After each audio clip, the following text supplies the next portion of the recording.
കള്ളക്കടൽ പ്രതിഭാസം എന്ത്?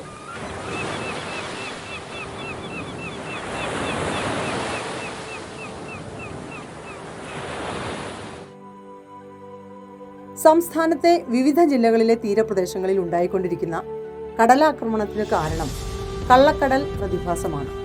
സമുദ്രോപരിതലത്തിൽ അപ്രതീക്ഷിതമായി ഉണ്ടാകുന്ന വേലിയേറ്റമാണ് കള്ളക്കടൽ. സാധാരണ വേലിയേറ്റം ഉണ്ടാകുന്നത് കാറ്റിനനുസരിച്ചോ സൂര്യൻ്റെയും ചന്ദ്രൻ്റെയും ഗുരുത്വാകർഷണ ഫലമായോ ആണ്. അങ്ങനെ അല്ലാതെ ഉണ്ടാകുന്ന വേലിയേറ്റമാണ് കള്ളക്കടൽ. മഴയോ കാറ്റോ ഒന്നുമില്ലാതെ തന്നെ വലിയ തിരമാലകൾ ഉണ്ടാകും.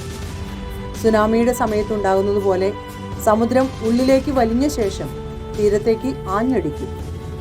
പ്രധാനമായും ഏപ്രിൽ മെയ് മാസങ്ങളിലാണ് കള്ളക്കടൽ പ്രതിഭാസം ഉണ്ടാകുന്നത്.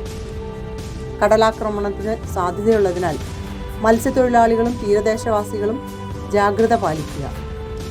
കടൽക്ഷോഭം രൂക്ഷമാകാൻ സാധ്യതയുള്ളതിനാൽ അപകട മേഖലകളിൽ നിന്ന് അധികൃതരുടെ നിർദ്ദേശാനുസരണം മാറി താമസിക്കണം. മത്സ്യബന്ധന യാനങ്ങൾ ഹാർബറിൽ സുരക്ഷിതമായി കെട്ടിയിട്ട് സൂക്ഷിക്കുക. വള്ളങ്ങൾ തമ്മിൽ സുരക്ഷിത അകലം പാലിക്കുക. മത്സ്യബന്ധന ഉപകരണങ്ങളുടെ സുരക്ഷ ഉറപ്പാക്കുക. ബീച്ചിലേക്കുള്ള യാത്രകളും കടലിൽ ഇറങ്ങിയുള്ള വിനോദങ്ങളും പൂർണ്ണമായും ഒഴിവാക്കുക.